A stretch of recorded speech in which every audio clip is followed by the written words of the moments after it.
नमस्कार मित्रों, समाख्या आईएएस के इस यूट्यूब चैनल पर आपका पुनः स्वागत है। आज है 7 सितंबर और 7 सितंबर के दैनिक जागरण के समाचारों का विश्लेषण लेकर हम आपके सामने उपस्थित हैं। आज के समाचारों में हम देखेंगे आईटी एक्ट की धारा 66 ए, जिसको निरस्त कर दिया गया था, उस संबंधित मुकदमे वापस लेने की बात है। वहीं भारत बांग्लादेश के बीच में होने वाला समग्र आर्थिक समझौता और बांग्लादेश के प्रधानमंत्री की भारत यात्रा के संबंध में कौन कौन से मुद्दे हैं। भारत की हिंद प्रशांत महासागर पहल का ऑस्ट्रेलिया समर्थन करता है, ऐसा हमारे विदेश मंत्री ने कहा है। भारत को पहली यानी विश्व की पहली नाक से दी जाने वाली कोरोना रोधी वैक्सीन भारत ने बनाई है। जैव विविधता का संरक्षण अनिवार्य है। त्योहारी सीजन में महंगाई की मार नहीं पड़ेगी। यूक्रेन युद्ध और महंगाई से पटरी से नहीं उतरेगी भारतीय अर्थव्यवस्था। और आज के दिन जिनका जन्म दिवस है, ऐसी ही नीरजा भन्नो। आगे बढ़ते हैं। आगे बढ़ने से पहले चैनल को सब्सक्राइब जरूर कर लें, वीडियो को लाइक करें, कमेंट करके ज़रूर बताएं आपको श्रृंखला कैसी लग रही है। साथ ही साथ शेयर जरूर करें ताकि अन्य दोस्तों का भी इसका लाभ मिले। अंतःकरण की आवाज़ ही सर्वोत्तम मार्गदर्शक होती है, अर्थात आपकी अंतरात्मा की आवाज़ सुनिए, वो आपको हमेशा सही राह दिखाएगी। आगे बढ़ते हैं। आईटी एक्ट की रद्द धारा 66 ए के तहत दर्ज मुकदमे वापस लें। सुप्रीम कोर्ट ने कहा है कि हमने 24 मार्च 2015 को जो सूचना प्रौद्योगिकी अधिनियम है, अर्थात इन्फॉर्मेशन टेक्नोलॉजी एक्ट, इसको आईटी एक्ट कहते हैं हम शॉर्ट में, उसकी जो सेक्शन 66 ए था उसको हमने निरस्त कर दिया था, क्योंकि ये विचार एवं व्यक्ति की स्वतंत्रता को बाधित करता है, जो कि फंडामेंटल राइट है। तो इसीलिए जब से ये रद्द हुआ है तब से इसके तहत कोई भी मुकदमा, कोई भी केस दायर नहीं होना चाहिए था, दर्ज नहीं होना चाहिए था, लेकिन फिर भी हो रहे हैं। ऐसे जितने भी केस हैं और हुए हैं, उन सब को वापस लिया जाना चाहिए तत्काल प्रभाव से। और ये जो कार्रवाई हुई है, ये एक एनजीओ है, People's Union for Civil Liberties, और उसके अलावा अन्य संगठन उनकी याचिका पर सुनवाई के दौरान ऐसा सुप्रीम कोर्ट ने कहा है। आगे बढ़ते हैं। भारत बांग्लादेश के संबंधों की बात करते हैं। भारत बांग्लादेश के बीच समग्र आर्थिक समझौता होगा।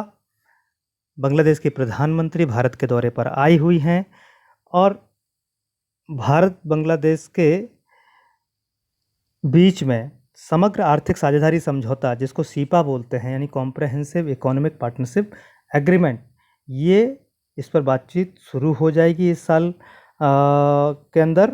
और इस समझौते पर हस्ताक्षर तब होंगे जब बांग्लादेश को संयुक्त राष्ट्र संघ के तरफ से सबसे पिछड़े देशों की श्रेणी से हटाकर विकासशील देशों की श्रेणी में रख दिया जाएगा। और साथ ही साथ अब बांग्लादेश के साथ हमारे संबंध हैं, तो वो कौन कौन से देश सबसे ज़्यादा प्रभावित जो है चीन के द्वारा होता है। तो चीन की जो बढ़ती एक्टिविटीज़ हैं, गतिविधियां हैं, उसके परस्पर हितों पर पड़ने वाले प्रभाव के संबंध में, बांग्लादेश को आवश्यक वस्तुओं की आपूर्ति के संबंध में, ऊर्जा और कनेक्टिविटी परियोजनाओं पर बातचीत हुई। किनके बीच में? हमारे देश के प्रधानमंत्री और बांग्लादेश की प्रधानमंत्री के साथ में। साथ ही साथ 7 समझौतों पर हस्ताक्षर हुए। हम बताएंगे अभी कौन कौन से समझौते थे हुए हैं। और ऊर्जा और कनेक्टिविटी की 5 परियोजनाओं पर भी उद्घाटन किया गया है। साथ ही साथ जो कनेक्टिविटी के संबंधित हैं, चाहे वो सड़क हो, रेल हो, जलमार्ग हो, इनकी बढ़ने की जो है जो तारीफ की है किसने? प्रधानमंत्री मोदी ने। और भारत जो है एशिया में बांग्लादेश का सबसे बड़ा बाजार बन गया है। और इसको और ज़्यादा स्पीड अप करने के लिए, गति देने के लिए, सीपा, जिसको हमने अभी कहा कॉम्प्रहेंसिव इकोनॉमिक पार्टनरशिप एग्रीमेंट, इस पर बातचीत शुरू हो जाएगी। और ये जो जब हो जाएगा समझौता, तो और ज़्यादा संबंध, हमारे आर्थिक संबंध, व्यापारिक संबंध बढ़ जाएंगे। साथ ही साथ आतंकवाद और कट्टरवाद के विरुद्ध सहयोग बढ़ाने की बातचीत हुई है। ऐसी शक्तियों का मिलकर मुकाबला करने के संबंध में बातचीत हुई है जो आपसी विश्वास पर आघात करना चाहती हैं। साथ ही साथ शेख हसीना ने 1971 में जो बांग्लादेश की आज़ादी की लड़ाई चल रही थी उसमें भारत का जो सहयोग मिला उसकी प्रशंसा की, उसके लिए धन्यवाद ज्ञापित किया। अब हम आगे बात करते हैं कनेक्टिविटी और परियोजनाओं की बात करेंगे। मोंगला पोर्ट से पूर्वोत्तर को जोड़ना है परियोजनाओं का मकसद। और ये जो कनेक्टिविटी की परियोजनाएं हैं ये दोनों देशों के प्रधानमंत्रियों की उपस्थिति में इनका उद्घाटन हुआ। ये रेल मार्ग से जुड़ी परियोजनाएं बांग्लादेश के मोंगला पोर्ट को भारत की पूर्वोत्तर राज्यों बंगाल से जोड़ने में काफ़ी अहम भूमिका निभाएगी। इनका एक मकसद है कि बंगाल से बांग्लादेश होते हुए पूर्वोत्तर राज्यों तक पहुंच बनाना। जो अभी पूर्वोत्तर राज्यों को जाने के लिए चिकन नेक वाला रास्ता यानी भारत, चीन और भूटान जो बीच का रास्ता है, भूटान चीन भारत सीमा के पास से होकर जाता है, उसको चिकन नेक कहते हैं, वहाँ से गुजरता है। अब बांग्लादेश से अगर सीधा रास्ता जाएगा तो बहुत दूरी कम हो जाएगी, जैसे त्रिपुरा और मिजोरम जाने के लिए।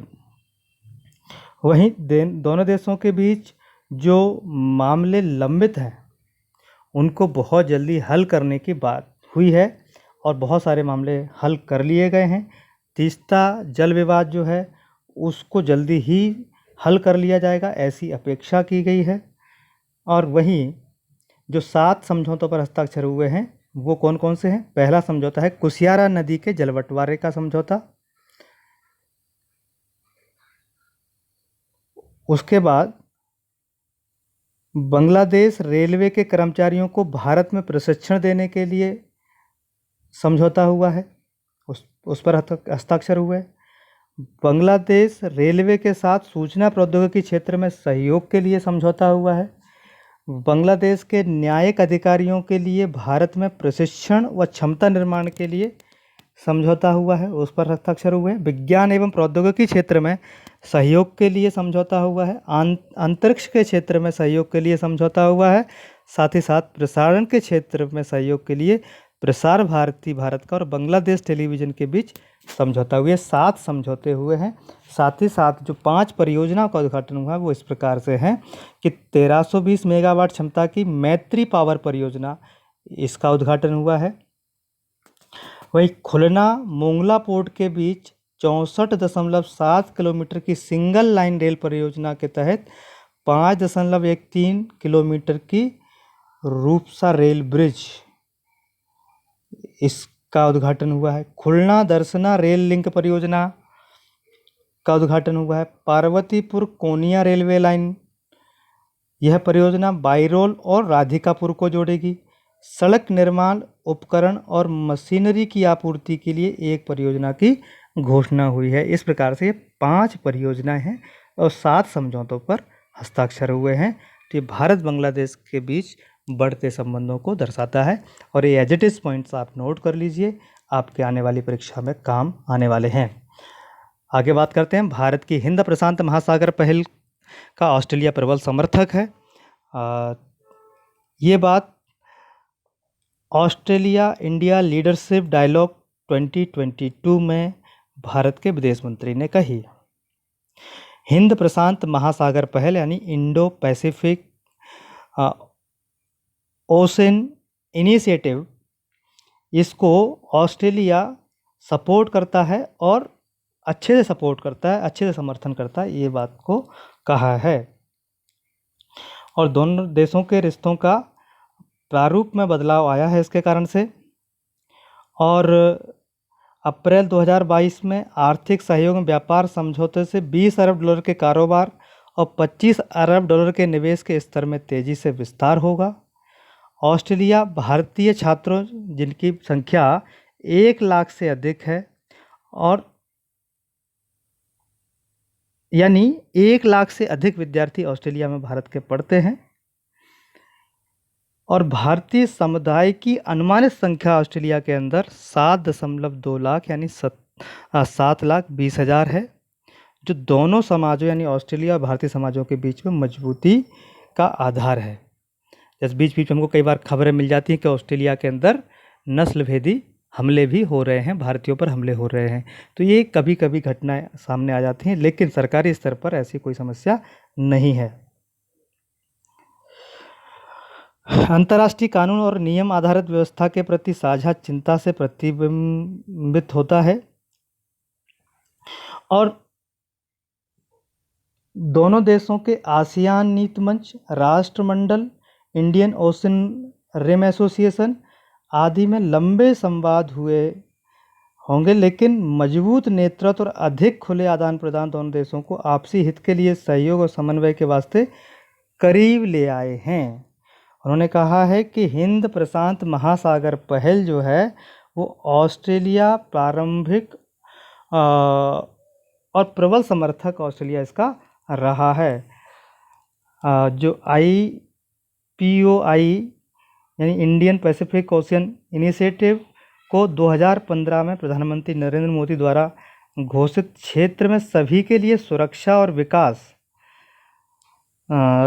पहल के आधार पर तैयार किया गया है, और इस संबंध में हाल ही के महीने में दोनों देशों के बीच समझौते भी हुए हैं। तो ये सब चीज़ें जो है भारत और ऑस्ट्रेलिया के बीच में जो मजबूती आ रही है, तो हम देख सकते हैं भारत को अगर हम कॉम्प्रहेंसिव रूप से देखें, अगर हम होलिस्टिक अप्रोच से देखें, तो भारत के संबंध जो है हर एक देश के साथ अगर इंडिविजुअल देखें तो बहुत ज़्यादा मजबूती के साथ बढ़ रहे हैं। इसीलिए हर एक देश का विश्वास भारत के ऊपर लगातार बढ़ रहा है। तो इसीलिए हम कहते हैं समय समय पर कि भारत वैश्विक नेतृत्व के लिए तैयार हो रहा है। तो वैश्विक जिसको कहते हैं संरचना का बदलाव होगा, जिस प्रकार से परिस्थितियां चल रही हैं, उस परिस्थितियों में भारत एक महाशक्ति के रूप में या कहेंगे महानेतृत्व के रूप में आगे आने वाला है। आगे बात करेंगे, देश को मिली नाक के जरिए दी जाने वाली पहली कोरोना रोधी वैक्सीन। भारत के दवा महानियंत्रक जिसको DCGI बोलते हैं, उन्होंने 18 साल से अधिक उम्र के लोगों के लिए नाक के जरिए दी जाने वाली पहली कोरोना रोधी वैक्सीन जिसको इनकोवैक्सी कहते हैं को मंजूरी दे दी है। ये बायोटेक की नजल वैक्सीन है, ये स्प्रे के जरिए दी जाएगी। भारत की कोविड-19 के खिलाफ लड़ाई को इससे बल मिला है। भारत बायोटेक के CHAD36 यानी सॉर्स COVS कोविड-19 चिंपैंजी एडिनोवायरस वेक्टर, नोट कर लेना, चिंपैंजी एडिनोवायरस वेक्टर नेजल टीके को आपात स्थिति में 18 साल से अधिक उम्र के लोगों को प्राथमिक टीकाकरण में उपयोग की मंजूरी भारत की केंद्रीय औषधि मानक नियंत्रण संगठन, मंजूरी कौन देता है? केंद्रीय औषधि मानक नियंत्रण संगठन, जिसको इन शॉर्ट में कहते हैं CDSCO ने दी है। और ये जो है पहली वैक्सीन है जो इस प्रकार की नाक से दी जाने वाली है, और इसको प्राथमिक के साथ साथ बूस्टर डोज के रूप में भी वैक्सीन का परीक्षण सफल रहा है। और ये प्राथमिक और बूस्टर डोज दोनों ही रूप में उपलब्ध होगी। बूस्टर डोज के रूप में उन्हीं लोगों को दी जाएगी जिन्होंने पहली 2 डोज ले ली हैं। क्लियर है? ये दुनिया की पहली कोरोना रोधी वैक्सीन है इनकोवैक्सी, जो नाक से दी जाने वाली है। तो भारत अपना प्रौद्योगिकी में कितना, बायोटेक में भी कितना आगे बढ़ रहा है, ये हम देख सकते हैं। तो हमको ध्यान रखना है, इनकोवैक्सी और बायोटेक ने इसको, भारत बायोटेक ने इसको बनाया है। क्लियर है? और इसको चिंपैंजी एडिनोवायरस वेक्टर, इसका जो साइंटिफिक नाम के रूप में इसको जानते हैं। क्लियर है? आगे बढ़ते हैं। जैव विविधता का संरक्षण अनिवार्य है। जैव विविधता कितनी जरूरी है? ग्लोबल वार्मिंग की वजह से जैव विविधता पर खतरा मंडरा रहा है, मानव अस्तित्व के लिए भी जोखिम उत्पन्न हो गया है, ये हम सभी जानते हैं। जो संयुक्त राष्ट्र द्वारा जो समर्थित संस्था है, अंतर सरकारी विज्ञान और नीति निकाय है, उसकी रिपोर्ट के अनुसार अगर हम बात करें कि पौधों और जीवों की करीब 25% प्रजातियां विलुप्ति के खतरे का सामना कर रही हैं, यानी ये समाप्ति की ओर जा रही हैं। जैव विविधता के संरक्षण के निमित्त अगर ठोस प्रयास नहीं किए गए तो आने वाले कुछ ही दशकों में पशु पक्षियों और पेड़ पौधों की 10 लाख से अधिक प्रजातियां विलुप्त हो जाएंगी, इस रिपोर्ट में कहा गया है। दुनिया की 70% जैव विविधता केवल 17 देशों में है और उन देशों में भारत का नाम भी आता है। और भारत का कुल क्षेत्रफल दुनिया के कुल क्षेत्रफल का मात्र 2.4%, 2.4% है। लेकिन यहाँ प्राणियों की लगभग 91,000 और पादपों प्लांट्स की 45,000 प्रजातियाँ 45,000 प्रजातियाँ पाई जाती हैं। और विभिन्न प्रकार के पौधों और जीवों की विस्तृत श्रृंखला स्वास्थ्य पारिस्थितिकी प्रणाली के निर्माण में सहायक होती हैं। पेड़ पौधे प्राणवायु का संचार करते हैं, वायुमंडल से कार्बन डाइऑक्साइड जैसे ग्रीन हाउस गैसों को अवशोषण कर धरती को अतिरिक्त ताप के खतरे से बचाते हैं।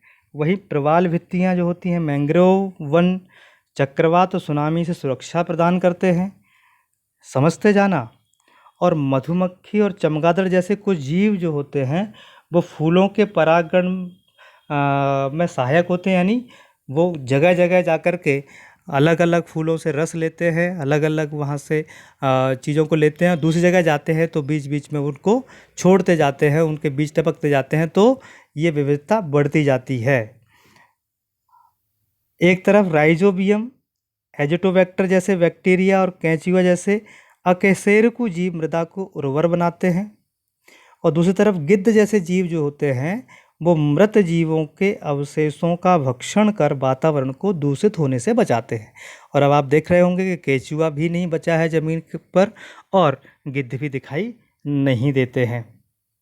तो ये बड़ा संकट पैदा हो रहा है हमारे देखते देखते। इसी तरह एक स्वस्थ पारिस्थितिकी तंत्र का निर्माण होता है, एक इकोसिस्टम का जो है डेवलप होता है, इसी से चीज़ें आगे बढ़ती हैं। और इसमें मानव के हस्तक्षेप के कारण से इस तंत्र में कहीं ना कहीं बिखराव आया है। और जैव विविधता के संरक्षण के दो मूलभूत तरीके हैं, एक को बोलते हैं इन सीटू और एक को बोलते हैं एक्स सीटू। इन सीटू यानी स्वस्थानिक, यानी उनका उसी जगह पर जहाँ पर वो निवास करते हैं उसी जगह पर इनका संरक्षण करना, जैसे राष्ट्रीय उद्यान बना करके, वन्य जीव अभ्यारण्य बना करके, वहीं पर बायोस्फीयर रिजर्व बना करके। दूसरी तरफ जो XC2 है, बाह्य स्थानिक संरक्षण है, उसमें वनस्पति उद्यान जिसको हम कहते हैं, चिड़ियाघर, बीज बैंक, जीन बैंक, यानी अगर बहुत कम छोटी मात्रा बने हैं तो उनको कहीं और जाकर संरक्षित करते हैं, उनके मूल स्थान में संरक्षण न करने की अपेक्षा। और दोनों विधियां जो है लुप्त प्राय जानवर और पौधों की प्रजातियों की रक्षा, रखरखाव और पुनर्प्राप्ति में सहायक हैं। तो एक छोटा सा ऐसे जो है जैव विविधता के संरक्षण से संबंधित यहाँ पर हम देख पा रहे हैं। आगे बढ़ते हैं, इसमें जो बातें बताई उसको आप नोट कर सकते हैं। त्योहारी सीजन में नहीं पड़ेगी महंगाई की मार। ये क्यों नहीं पड़ेगी? क्योंकि भारत सरकार ने इसके लिए इंतज़ाम कर रखे हैं। जैसे सितंबर से दिसंबर तक का जो लगातार त्यौहार हमारे यहाँ आते हैं और हर साल महंगाई बढ़ती है। जैसे दाल, खाद्य तेल, चीनी, प्याज की पर्याप्त आपूर्ति से महंगाई काबू रखने में मदद मिलेगी। क्यों मिलेगी? क्योंकि हमने जो अंतर्राष्ट्रीय बाजार में खाद्य तेलों की मूल्य वृद्धि को जो नियंत्रित करने के सरकार ने आयात शुल्क में क्या कर दी है? कटौती कर दी। आयात शुल्क में कटौती कर दी तो वो तेल सस्ता हो जाएगा। तो ये अपने जोखिम पर सरकार कर रही है। और वहीं पर बफर स्टॉक की दालें हैं वो जारी कर दी गई हैं। जैसे 15 लाख टन चना उसको जारी कर दिया गया है। वहीं पर प्याज भी सितंबर से नवंबर के बीच प्याज की महंगाई सरकार के लिए संकट बन करके आती है। वहीं बाद में ये सड़ती रहती है, लेकिन रबी सीजन वाली प्याज का बफर स्टॉक तैयार कर लिया गया है और सरकारी स्टॉक में अभी कुल 2.5 लाख टन से अधिक प्याज है। सरकार लगातार बाज़ार में प्याज बेचने को तैयार है। इसके चलते बाज़ार में प्याज का मूल्य 4 वर्षों के न्यूनतम स्तर पर आ गया है। वहीं चीनी की कीमतें भी स्थिर हैं, क्योंकि चीनी के कोटे में अतिरिक्त वृद्धि की गई है। जो 23.5 लाख टन का कोटा जारी किया गया है, जबकि जो 2021 में ये 22 लाख टन था। तो ये मूलभूत जो चीज़ें थी वो स्टॉक के माध्यम से, आयात शुल्क कम करके, अलग अलग तरीके से इनकी कीमत न बढ़े, तो इस पर ध्यान सरकार ने दिया है। यूक्रेन युद्ध और महंगाई से पटरी से नहीं उतरेगी भारतीय अर्थव्यवस्था, बहुत महत्वपूर्ण है कि एक तरफ ये कहा जा रहा है कि जो यूक्रेन युद्ध हुआ है, महंगाई हो रही है, तो दुनिया की अर्थव्यवस्थाएं जो है ध्वस्त हो रही हैं, दुनिया की अर्थव्यवस्थाएं अपने अपेक्षित लक्ष्य को प्राप्त नहीं कर रही हैं। वहीं भारत जो है इस लक्ष्य को इनसे अप्रभावित होते हुए, इनसे प्रभावित न हो करके भी अपने लक्ष्य को पा लेंगी। ये आकलन किया है जो रेटिंग एजेंसी मूडीज़ है उन्होंने भारत की रेटिंग को Baa3 पर बरकरार रखा हुआ है, इसको कम नहीं किया हुआ है। उन्होंने कहा है कि ये आर्थिक दृष्टिकोण को मतलब ये स्टेबिलिटी है भारत की अर्थव्यवस्था में। उन्होंने कहा है कि इन दोनों बैंकों के पास, भारत की बैंकों के पास पर्याप्त पूंजी है, कैपिटल सफिशिएंट है। बैंक तथा जो NBFC है, गैर बैंकिंग वित्तीय संस्थान, वित्तीय जोखिम उनके पास बहुत कम है। ऊंचे कर्ज का जोखिम बना हुआ है, लेकिन कुछ वर्षों में जो राजकोषीय घाटा है वो धीरे धीरे कम हो जाएगा, ऐसी अपेक्षा है। और भारत की सबसे बड़ी चुनौतियां का कम प्रति व्यक्ति आय है, सरकार के बढ़ते हुए कर्ज हैं, कम ऋण क्षमता और सीमित होती सरकारी प्रभावशीलता है। तो हम समझ सकते हैं कि वैसे तो ठीक ठाक चल रहा है, लेकिन जो संकट की बात है, जो चिंता की बात है, चुनौतियां हैं, वो कौन कौन सी हैं, दोबारा से इसको बोल देते हैं। कम प्रति व्यक्ति आय, सरकार के बढ़ते हुए कर्ज, कम ऋण क्षमता और सीमित होती सरकार की प्रभावशीलता। तो ये चिंता का विषय है, इन पर काम करने की आवश्यकता है। और निजी क्षेत्र में निवेश लगातार बढ़ रहा है, जो आर्थिक विकास क्षमता की अपेक्षा अधिक क्रेडिट रेटिंग में वृद्धि की जा सकती है। यानी जो अभी तक जो रेटिंग दी जा रही है उसमें भी वृद्धि हो सकती है, क्योंकि इससे जो बूस्ट मिलता है इकोनॉमी को वो बहुत अधिक मिलता है।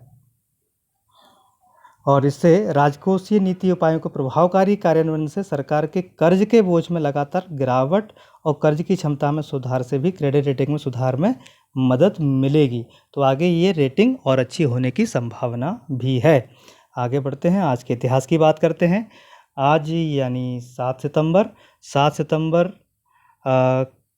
के दिन ही, आज के दिन नीरजा भनोट का जन्म हुआ 1963 में। आप चंडीगढ़ में आपका जन्म हुआ और शादी के कुछ ही समय बाद दहेज प्रताड़ना से तंग आकर के तलाक आपने लिया और उसके बाद अपना कैरियर बनाने की ठानी। 1985 में विमान परिचारिका एयर होस्टेस बनी और 5 सितंबर 1986 को मुंबई से जो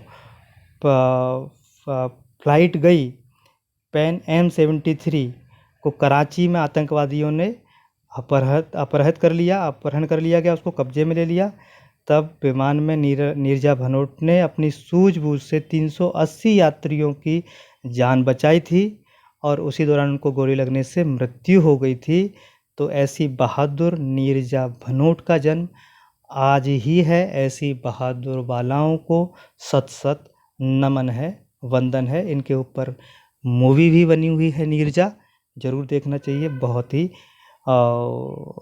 जिसको कहते हैं मोटिवेशनल मूवी है और देश के लिए, लोगों के लिए, जनता के लिए सब कुछ डर के आगे जीत है वाली भावनाओं को उजागर करती है।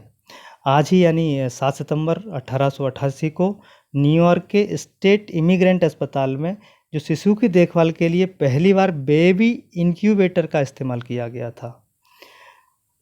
ये समय से पहले जो शिशु जन्म ले लेते हैं उनको जीवित रहने की दर बढ़ाने के लिए सहायक मशीन है।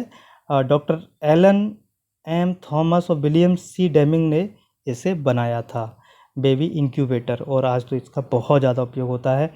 और आज ही 7 सितंबर 1822 को न्यूयॉर्क सिटी जेल में पहली बार ट्रेडमिल का इस्तेमाल किया गया था। ये 5 फीट व्यास वाला ट्रेडमिल एक साथ 8 से 16 कैदी चलकर कैदियों से अनाज पिसवाया जाता था। ये आधुनिक ट्रेडमिल को इसी आधार पर बनाया गया है। आप देख रहे होंगे चित्र में, तो किस प्रकार से ये ढलान जैसा है, इस पे चलते रहते हैं और ये चक्का घूमता रहता है, उधर अनाज पिसता रहता है। तो कोल्हू में चल कर के उस प्रकार से चल कर के पीसने से अच्छा है तो ये ट्रेडमिल जैसा है, इससे और आसान हो जाता है। तो आज के अंक में इतना ही। आप जुड़े रहे, आपका बहुत बहुत धन्यवाद। अभी तक आपने चैनल को सब्सक्राइब नहीं किया है तो सब्सक्राइब ज़रूर कर लीजिए, लाइक कीजिए वीडियो को, कमेंट करके ज़रूर बताइए कैसा लग रहा है। साथ ही साथ अब हम मिलेंगे कल के अंक में, तब तक के लिए नमस्कार। भारत माता की जय।